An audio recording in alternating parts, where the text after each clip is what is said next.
Our view is that some of these things are budget related. I know we're only a few days away from the budget, and that's obviously a great opportunity for the government of the day to include a range of measures that are designed to fix some of these issues that we'll go on with. But we have to acknowledge too that some of the things that we're going to be talking about today are not necessarily within the budget context, that some of them do require a lot more polishing, if you like, before they can become realistic and legitimate policy reforms. But through our research and through our member partners, if you like, we've been doing a lot of sort of, I guess, inquisitory work about what are the things that matter to them. So I'll go through that and you'll see who those partners of ours have been as we've been defining some issues that perhaps aren't quite as mainstream in terms of economic security for women. Now, I'm going to try the technology and share the PowerPoint presentation as an economist, and I've got to have a PowerPoint presentation, so that's so in a sense we've got a scenario that for whatever reason that the budget looks like it will include a range of measures that will take another step, I suppose, towards addressing economic security. And the Prime Minister, as we noted in this opening slide about a month ago, said that it is important that there is a gender lens on a whole range of issues that are relevant for women, equal opportunity, as well as equal outcomes. So that's part of the background to the budget and some of the things that we've been working on. And I would note some of these things are continuations of things that have been made. So what, in no particular order, but again, just coming through what I guess our top recommendations would be, one of the ones that we unearthed, I suppose, when we were looking at the gendered workforce was an acknowledgement that industries that have a very high proportion of male workers tend to have higher average weekly earnings than those that are dominated or have a high proportion of female workers. So one way to fix that is, and I think that's a societal issue, that we do value work differently. So a lot of people in caring type industries and education, we don't value them as much as we do a miner or a stockbroker, and they tend to be dominated by men. So in a sense, we can legislate to have above normal wage increases for those sectors that have a high proportion of female workers. So that's part of the recommendation that we would like to see. Also linked to that, we want to see the superannuation levy continue to increase. That has an important impact on the amount of money that everybody has in their superannuation account. Removing the $450 monthly threshold, that's been around for a while, so we want to see that continuing to come through. And making sure that we do see employers paying super to parents, predominantly women, when they go on parental leave. So that's an important issue too. So we could sort of see a couple of those issues coming through that will help address the economic security of women. Part of the issue too, and again, I'm delighted when I hear the Prime Minister, the Treasurer, and the Leader of the Opposition and Shadow Treasurer and others in that space talking about workforce participation, that is paid workforce participation, because that, as we know, and from I'd say hundreds, if not thousands of studies from the OECD to the World Bank to academia to all of the fantastic think tanks, if you like, within the Australian economy, show that workforce participation for women is a real important element of achieving financial security. That when you are in paid work, you earn money, obviously. In Australia, you get the 9.5%, soon to be 10% super contribution, so that helps your retirement incomes policy, and it's just that availability of opportunity. So childcare is one of the things that has held back female participation rates, even though the gap between male and female workforce participation has closed over many decades. It's still around about 9 or 10 percentage points. Access to affordable childcare would certainly help to close that gap as well. So that's an important thing that we would be liking to see, that childcare, we talk about affordability, or a lot of the discussions about affordability, but without some of our work with the women's group in rural, regional and remote parts of Australia, they also note that it's actual accessibility, that while the affordability might be okay for them, the fact that there's not a childcare centre within a 30, 40, 50-minute drive from where they are living is a real problem. So while they may be able to get to the childcare, the fact that they spend half an hour driving there to drop their children off, half an hour back to work, half an hour to pick them up, half an hour to come back.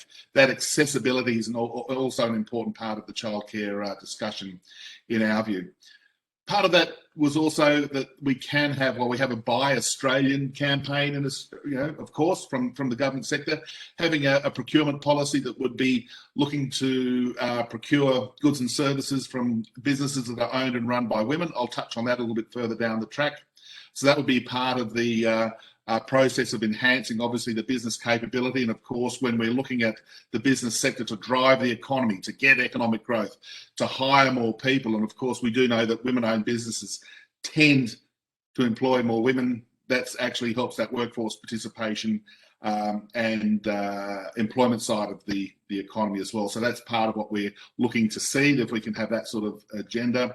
And of course, flexible working arrangements are really important. We know how that's changed in years, and that's a fantastic thing, that it's no longer quite so frowned upon when you may have to take a little time off your normal daily schedule to do something for your family. That's an important part. So that workplace flexibility, it's great that many employers are embracing that and in fact championing it, and they wear it as a badge of honour, and it enhances the employees' satisfaction at work. But again, we'd like to see that continuing to come through. So other issues, recognition of unpaid care work. We did a very detailed white paper a short while ago, last year if I recall correctly, about the unpaid care work. We know that the caring for family members in particular is undertaken predominantly by women. About 3/4 of unpaid care is undertaken by women. And of course, by definition, when you're not getting paid, you're not accumulating regular weekly, monthly income, and you're not having superannuation contributions, of course. That sort of caring does save the taxpayer and the government a huge amount of money. I think we updated some numbers that Deloitte Access Economics produced a few years ago, and we indexed it for what's happened in the economy in the intervening years. And so the unpaid care work is actually saving the government something like $70 billion a year. So if the government had to pay for that care, for that caring through a range of other arrangements, that would cost the annual budget around $70 billion. So we see that there's an opportunity to pay things like carer credits as part of the process for people who are currently doing that care work unpaid at the moment.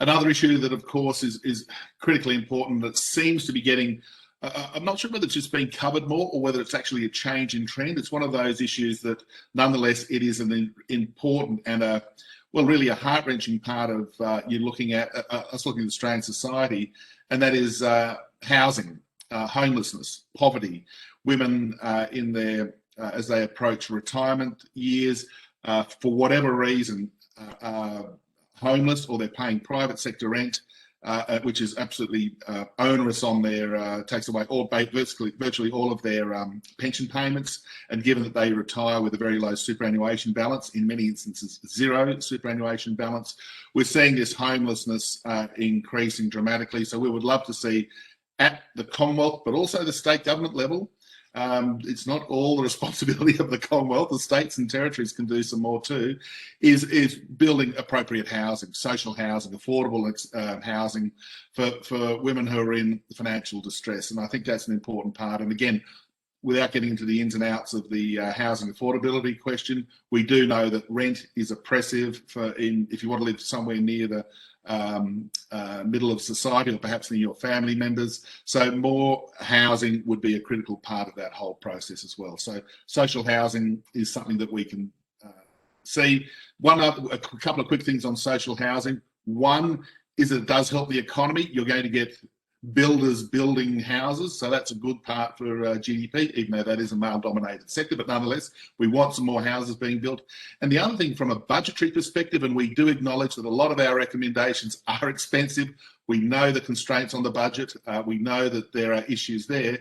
One of the things about building the public sector, the government sector, building social housing, is that it remains an asset. It remains on their balance sheet. So in a sense, if we were to see the government allocate, for argument's sake, $100 million to build social housing, Sure, it's an outlay in a particular budget year, but at the end of the day, it remains an asset that one day, heaven forbid, the Commonwealth could privatise or something like that. So it's not actually a long-run permanent cost to the budget. So that's another thing, and it actually provides a massive benefit to the people involved.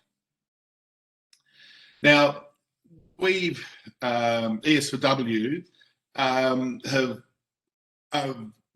trying to achieve policy outcomes, and in no way am I being critical of other institutions and other bodies who produce fabulous, absolutely fabulous work on economic security for women and the issues associated with the whole raft of issues there.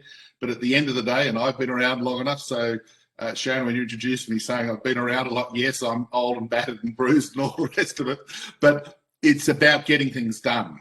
It's all very well to come up with a whole range of ideas or to point out shortcomings in women's economic security and problems that are there.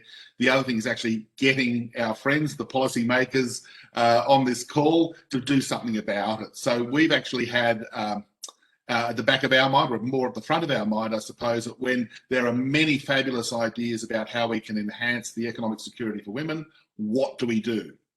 What is the recommendation? What is the idea? How do we achieve things like closing the pay gap, closing the superannuation gap, increasing female workforce participation, and those sorts of things? So what is the trigger that we can do that? So we aim to achieve a sort of range of policy recommendations that hopefully can be acted upon. And as I mentioned at the outset, a few that we're going to be talking about in a minute, yes, they need some polish, but I think this is the early stages of doing a little bit of digging, seeing what we can find, and that work that we've had with member alliances over the last 6 months or so, I think it's been, where we've had fabulous input, fabulous discussion. There's a whole raft that are still in my draft stage, I suppose it's fair to say, but these are the ones that we thought we could sort of bring to the front of the queue in a sense, because they were actually more achievable. I mentioned closing the pay gap, and perhaps that we notice, for example, the gendered nature of the workforce. And just there's a little example that I put in that second bullet point for everybody to have a look and have a bit of a roll of the eyes, I suppose, that average weekly full-time earnings in the mining sector, which happens to be 84% male, is about, let's call it $2,700 a week. So it's quite a good income. Average weekly earnings in healthcare and professional and services, and social services, I should say, which happens to be 79% female, is around $1,600. So there's over $1,000 a week pay gap between mining and healthcare and social assistance. So if you want to work out why there's still a gender pay gap, issues like this are part of the reason why that is the case. And I'm sick of hearing people saying, well, women can work in mining if they want to, or mining's physically difficult, so women can't do it. Hang on, let's take a step back. Have you ever tried to look after a person in an aged care facility? It's physically and mentally tough, as everybody on this call knows. So in a sense, that pay gap is something that reflects society's value that, miners are, producing all this iron ore. Let's pay them lots and lots of money.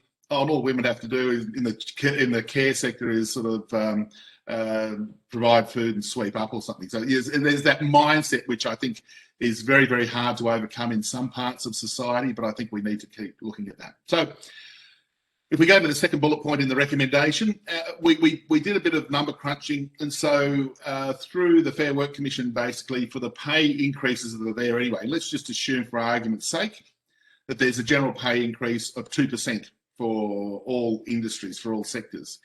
If we were to pick a 0.5% per annum pay increase over and above that, so 2.5%, for education and training, healthcare and social assistance, retail, trade, accommodation and food services, which are female-dominated sectors within the economy, that would close the pay gap.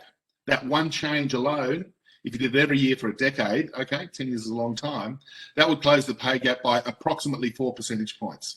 So currently we're around 13, 14%. If nothing else changed, this change would see that go below 10%, possibly as low as 9% or thereabouts.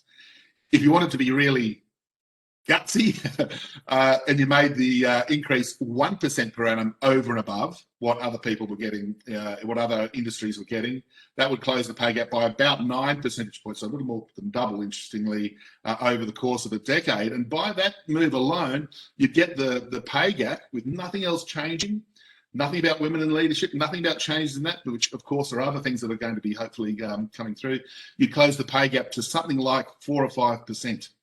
So something that's worth thinking about. It can be done. And interestingly, in the COVID era, when we've sort of struggled at times through what's been happening in COVID, we know that the education of our kids has been fabulous. The training and skilling of people who are unemployed has been incredibly helpful. And let alone healthcare and social assistance, as we know, has been a really dominant part of how we've got through this whole crisis. So in a sense, it would be easier to do it now, perhaps, than when at different times of the social cycle, if we can call it that.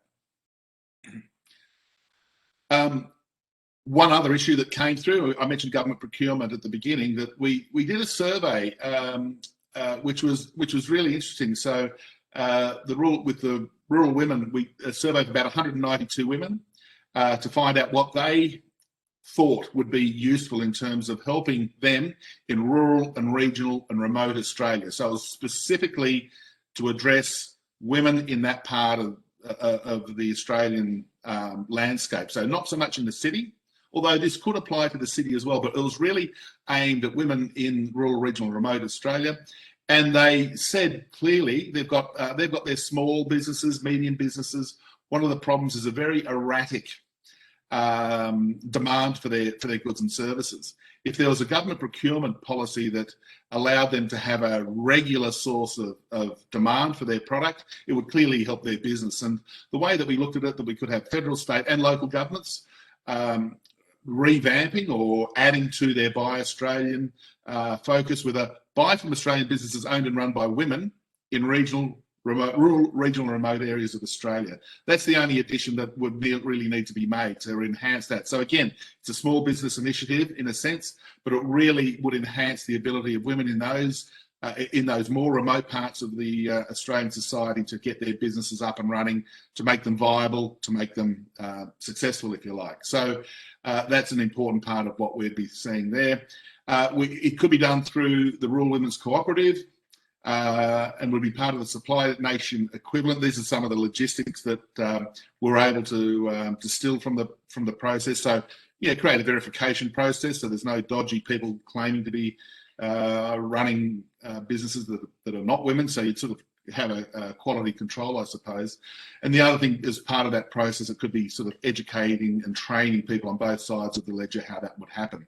And of course, one of the important implications from RRR women or women in RRR parts of Australia, it could actually help the business opportunities and the business entrepreneurship of the First Nations women. So that's an important part of helping and addressing and reforming that part of the problem on economic security for women for the First Nations women.